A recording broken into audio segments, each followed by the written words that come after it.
Hörmətli izləyicilər, əziz kimyasevərlər, sizinlə bugün keçirilmiş və müsabiqəsinə aid olan kimyasallar izahı ilə qarşınızdayıq. İzaha başlamamızdan ilk öncə bu cür videoların davamlı olmasını istəyirsinizsə kanalımıza dəstək məqsədi ilə abunə olmağı və bəyənməyi unutmayın. Deyir ki, verilmiş modellərin istifai X ilə xlor arasında yaranan birləşmənin formulunu müəyyən edin. X-də xlor, X metal gördüyünüz kimi bu işarə ilə, xlor isə bu ilə işarə olunub və burada birləşmədən gördüyünüz kimi bir metala 2 dənə birləşir. Bu da elə B variantına uyğun gəlir. Hansı elementlərin simvolu doğru göstərilmişdir? Karbonun simvolu doğru göstərilir. Fosforun simvolu yanlışdır. Kalsiumun simvolu doğru göstərilib. Bir də misin simvolu doğru göstərilib. Belə bu da A variantına uyğun gələcək. Deyir, X, Y, Z atomların nüvə yüklərini və kütlə ədədlərinin azalma ardıcıllığı ilə düzün. Nüvə yüklərinin azalma ardıcıllığı ilə düzsək əgər, diqqətlə bura baxsanız görərsiniz ki, ən kiçik nüvə yükündən A'dır, X'dir. X'dan sonra gəlir Y, sonra gəlir Z. Ən böyük olacaq Z, ondan sonra Y, sonra isə X. Bu B variantını görək düzgün gedib. İndi kütlə ədədi. Kütlə ədədi bilirsiniz ki, A bərabərdir proton üstə gəlinsin neytrona. Deməli, X'in kütlə ədədi A üstə gəlinsin B'dir. X üçün yazsaq, A üstə gəlsin B yazacağıq. Y üçün yazsaq, Y üçün nədir? A üstə gəlinsin, A üstə gəlinsin 1 ilə, B üstə gəlinsin 2-ni toplasaq, A üstə gəlinsin B, 1 ilə də 2-ni toplasaq 3 olacaq. Z üçün isə yazsaq, Z-də neçədir? A üstə gəlinsin 2-dir, B'dir. Yəni A üstə gəlinsin B plus 2 şəklində yazacaq. Bunların kütlələrini müqayisə etsək, ən böyük kütlə Y-də olacaq. Ondan sonra Z-də, sonra isə X-də. Bəli, bu B variantı düzgün göstərilib. Laboratoriya şəraitində 3 fərqli suxur nümunəsi üzərində sınaqlar aparılır. X nümunəsinə əsasən məsləhəməli bərkliyi nisbətən azdır. Y nümunəsi sərt və davamlı olub, əsas tərkibi sesium 4 oksiddir. Z nümunəsinin əsas tərkib hissəsi kalsium karbonat olub, davamlı olub, bərkliyi nisbətən yüksəkdir. Və fikir doğru deyil, doğru olmayanı. Z mərmər misal ola bilər. Bəli, Z nümunəsi mərmər ola bilər. Bizə də yanlış dediyinə görə götürmürük. Y maqmanın soyması ilə obsidan ola bilər. Bəli, sərt və davamlı olub, maqmanın soyması nəticəsində yaranan obsidandır. X qum daşını misal göstərmək olar. Məsələməli bərkliyi az olan qum daşı, bəli, ola bilər. Y tədricən müxtəlif sıxılması ilə əmələ gəlir. Xeyr, bunu deyə bilmərik. Ona görə də cavabımız olacaq D variantı. Su ilə homogen qarışıq suspenziya və emulsiya əmələ gətirir. Su ilə homogen qarışıq əmələ gətirən etil spirtidir. Suspenziya bilirsiniz ki, bərk maddə ilə su qarışıq suspenziya, emulsiya isə mayenin, bu da elə D variantına uyğun gələcək. Sonra deyir ki, element izotoplar cədvəldəki kimi və orta ağırlıq izotop atomlarının sayı digər izotop atomların hər birindən 2 dəfə çox olarsa A-nı müəyyən edin. Bunu müəyyən etmək üçün deyir ki, bu 2 dəfə çoxdursa, yəni bu ondan 2 dəfə yüksək olacaqdır. Bunu 2 dəfə çox götürsək, onda bu olacaq 50%. Digərləri isə 25-25 olacaq. Və bunu əsasən də orta kütlə ədədinin tapılması qaydası ilə tapaq. A vurulsun 25, üstünə gələk. İkincisi deyir 2 dəfə çoxdur digərlərindən. Yəni 2 digərlərindən 2 dəfə çox olsa, bu olacaq A plus 1 vurulsun 50. Çünki 2 dəfə çox olması üçün 50-yə vurmalıyıq. Üstə gəlinsin A plus 2-ni də vuracağıq 25-ə. Bunlar da böləndə 100-ə, yekun kütlə ədədi olmalıdır 64. 64 olmalıdır. Biz bunu vurub atsaq əgər, bunu buradan vurub atsaq, bu deyəcək 6400. 6400 bərabərdir 25 A üstə gəlinsin. Bunu 50-ni A-ya vursaq 50A 50A üstə gəlinsin 50, üstə gəlinsin 25A, üstə gəlinsin 50. Bunları bir tərəfə keçirsək, bu eləyir A-lar cəmi 50 buradadır, 25-25 buradadır, 100 eləyir. Bunların da cəmi ilə 100 eləyir. 6400-dən də 100-ün çıxsaq 6300 bərabərdir 100 A'ya. A da bərabər olacaq 63-ə. Bu da A variantına uyğun gələcək. Deyir, karbon qazı, amonyak, metan qarışığından ibarətdir. Karbon qazı, amonyak, bir də metan. Metan CH4 qarışığından ibarətdir. 3-ün bunun 4-ə, bunun da 6-ya kimi olarsa, qarşılıqdakı oksigen olan hidrogen atomlarının sayını, oksigen atomlarının sayına olan nisbətini hesablayın. Burada qarşığa diqqətlə baxsaq, biz deməli hidrogen atomlarının sayı 4'ü vursaq 3'ə 12, üstünlərində də gələsik 6'nı vursaq da metanda da 4'dən də hidrogen olur. 6'nı da vursaq 4'ə 24. Bunların da cəmi eləyəcək 36. Oksigen atomlarının sayı 3'ü 2'yə vursaq 6 eləyir. 36'nı da 6'ya bölsək 6 eləyəcək. Burada da cavab olacaq. Nisbəti 6 olmuş olacaqdır. Şagird stəkana 20 cc temperaturda 150 ml su tökür. Sonra 40 qram duz əlavə edib qarışdırır. Qarışığı süzərək suda həll olmayan hissəsi məhluldan tam ayırdı. Məhlulun kütləsi 156 qram oldu. Deməli, məhlulda 20 cc-də neçə? 156-dan 150'sini çıxanda 6 qram. 20 cc-də 6 qram olubdu. Sonra 40 cc 200 ml suda apardıqda məhlulun kütləsi 230 olub. 40 cc-də isə 200 ml-də oldu 30. 70 cc 70 ml su ilə apardıqda isə məhlulun kütləsi 86,8 qram oldu. 86,8-dən 70-in çıxsaq 16,8 oldu 70 cc-də. Deyir, hansı qrafikin uzun həll olma temperaturuna zamanın asılılıq qrafikinə uyğundur. İndi bax bunun birinci deməli 150 cc-də 6-dırsa 100-də neçədir? X-dir. Biz buradan da X-i tapsaq 20 cc temperatur üçün bu da bərabər olacaq 3-ə. Yox, X bərabərdir yazaq.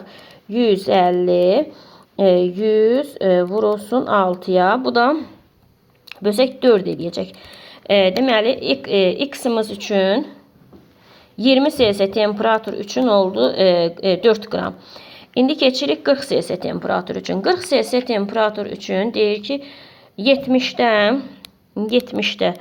16,8-dirsə, onda biz 100-də neçədir? 100-də də X, buradan da X də bərabər olacaq. Vursaq eləsək, sonra 24. Deməli 40 cc-imizdə oldu 24. İndi bizə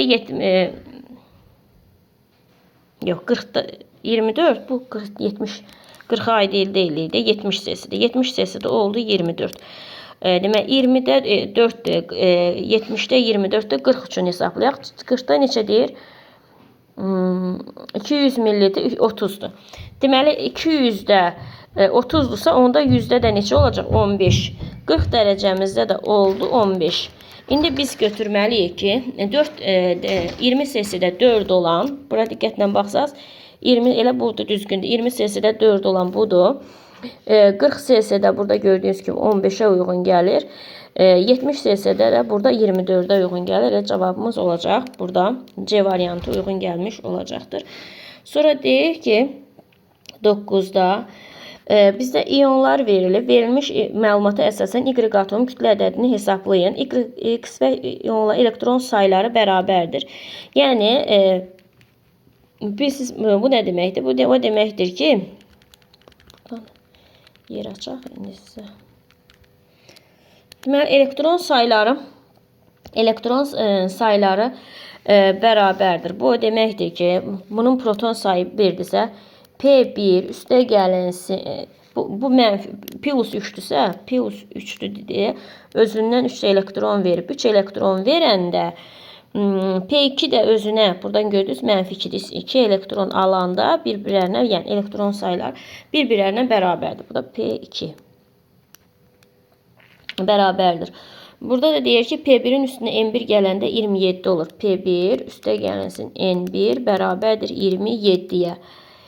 P2 bərabərdir N2-yə. N1 də bərabərdir P1 üstə gəlinsin 1-ə.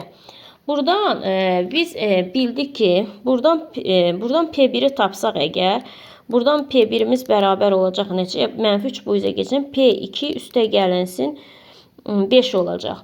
Gətirib burada yerinə yazsaq, N1 də burada nəyə bərabərdir? P1 üstə gəlinsin 1. Yəni N1'imiz də bərabər olacaq. P2 üstə gəlinsin 6 olacaq. Gətirib hamısını yerinə yazaq.